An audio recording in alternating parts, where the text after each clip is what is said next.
baik. Assalamualaikum warahmatullahi wabarakatuh. Bapak Ibu Guru yang terhormat, jumpa lagi di channel Guru Obat 21 Media Informasi dan Edukasi. Ini banyak pertanyaan di kolom komentar untuk update pencairan tunjangan serti triwulan 1 dan rapelan gaji Januari Februari yang sampai saat ini di beberapa daerah juga itu belum pencairan Bapak Ibu ya. Nah, ini kami akan coba sampaikan update-nya.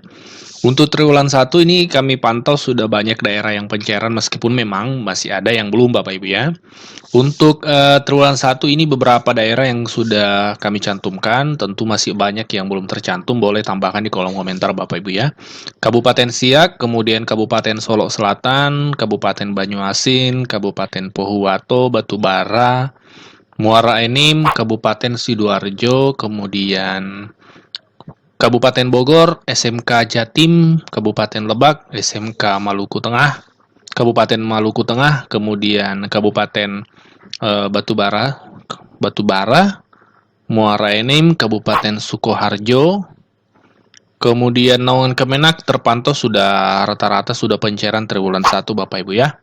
Ini kami tak cantumkan beberapa daftar untuk Naungan Kemenak juga Bapak Ibu. Mulai dari Tasikmalaya, Kemenak Kuningan, Kemenak Nganjuk, Kemenak Malang, Kemenak Cianjur, Kuala Kapuas, dan seterusnya. Kemenak Surabaya, Kemenak Jember, Kemenak Nganjuk, Kemenak Lamongan, Kemenak Bojonegoro, Pasuruan.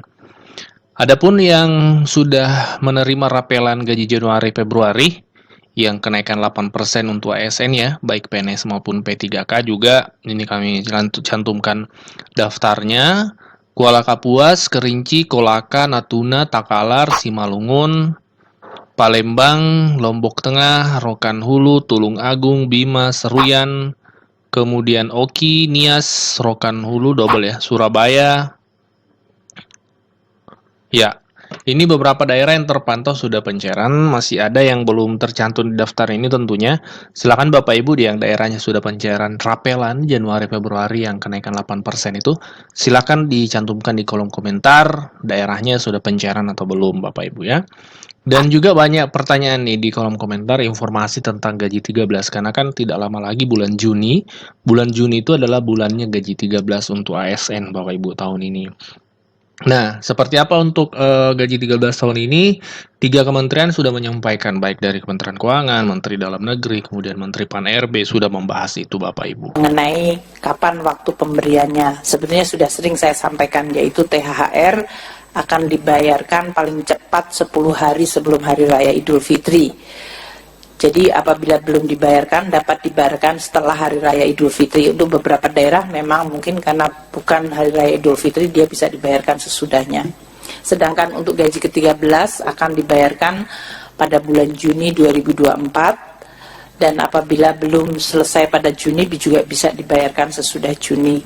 Pak Menpan mungkin bisa menyampaikan komponen mengenai THR dan gaji ke-13 sesuai dengan peraturan pemerintah yang sudah diterbitkan oleh Bapak Presiden. Monggo Pak. Baik, maturun Bu Menteri Keuangan, Pak Mendagri dan para sekjen. Ada kiriman pantun buat Bu Menteri ini. Wah. Pergi ke kebun melihat badak, diberi minum pakai ember. Tidur malam sudah tidak nyenyak lantaran menunggu pengumuman THR. Dan hari ini Bu Menteri mengumumkan, saya kira ini sudah nanti teman-teman bisa ada kepastian, bisa tidurnya. Cuman ada pertanyaan, siapa saja yang dapat THR ini? Apakah honorer dapat? Ini banyak pertanyaan. Tadi Bu Menteri telah memberikan pengantar cukup lengkap. Dan ini telah dituangkan di dalam peraturan pemerintah nomor 14 tahun 2024 dan telah ditandatangani oleh Bapak Presiden. Atas dorongan Ibu Menteri Keuangan, ini lebih cepat saya kira perpesnya, dan kemarin kita tanda tangan tidak lagi di kantor masing-masing, tapi tanda tangan di Sesnek, sehingga ini bisa kita terima hari ini. Nah, siapa saja penerima THR dan gaji ke-13 tahun 2024? Satu adalah PNS dan calon PNS. Yang kedua adalah P3K, jadi honorer yang sudah diangkat P3K, mereka berhak menerima. Prajurit TNI, anggota Polri, pejabat negara, wakil menteri, staf khusus lingkungan KL, Dewan Pengawas KPK, pimpinan dan anggota DPRD, hakim ad hoc, pimpinan, anggota, dan pegawai non-aparatur sipil negara LNS. Bapak sekarang kami hormati, komponen apa saja yang akan mereka terima bagi pegawai ASN dan bagi pensiunan. Pertama, untuk bagi pegawai ASN, pertama adalah gaji pokok mereka terima.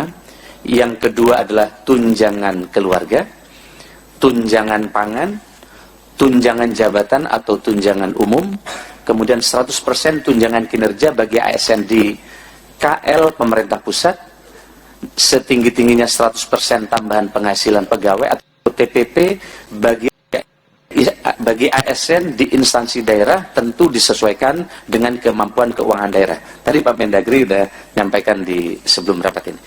Yang berikutnya adalah untuk bagi pensiunan, penerima pensiun dan penerima tunjangan. Pertama adalah komponennya adalah pensiun pokok, tunjangan keluarga, tunjangan pangan, kemudian juga tambahan penghasilan pensiun. Kemudian bagi guru dan dosen, terdapat tunjangan profesi guru dan tunjangan profesi dosen sebesar 100%. Kami kira ini untuk melengkapi, yang lain tadi telah disampaikan oleh Bu Menteri Keuangan. Terima kasih. Nah, kalau Bapak Ibu menyimak dari awal sampai akhir tadi penjelasan dari Pak Menpan RB, itu di menit-menit terakhir boleh menyampaikan bahwa untuk guru diberikan 100% tunjangan profesi guru dan 100% tamsil. Nah, untuk guru non sertifikasi. Ya, jadi memang valid informasi itu Bapak Ibu. Berikutnya kita simak penjelasan juga dari Bu Menteri terkait komponen THR dan gaji 13 dari tahun 2021 sampai 2024 ini untuk memperkaya informasi kita Bapak Ibu. Tahun 2021 gaji pokok, tunjangan melekat, yaitu tunjangan keluarga, tunjangan pangan, dan tunjangan jabatan umum, komponennya tetap sama, namun diberikan kepada seluruh, tidak hanya para pelaksana, tapi eselon 1, 2, eselon 3, jabatan fungsional utama dan madya, serta pejabat negara. Tahun 2022, di mana APBN mulai bisa kembali cukup membaik, maka THR dan gaji ke-13 ditingkatkan komponennya, yaitu gaji pokok, tunjangan melekat, yaitu tadi tunjangan keluarga dan tunjangan pangan, tunjangan umum atau jabatan plus 50% dari tukinnya diberikan. Dan ini diberikan kepada semua, yaitu kepada seluruh ASN, pusat, daerah, termasuk pejabat negara. Untuk 2023 yang lalu, kita masih menggunakan rumusan yang sama, namun penerimanya ditambah, yaitu GAPOK, gaji pokok, tunjangan melekat, tunjangan jabatan dan umum, dan 50% tunkin, tunjangan kinerja. Namun kita juga memberikan kepada pekerja, yaitu guru yang bukan ASN ya dalam hal ini, atau SND, dan TPD. Dalam hal ini tunjangan profesi guru diberikan, tunjangan profesi D itu apa ya Pak?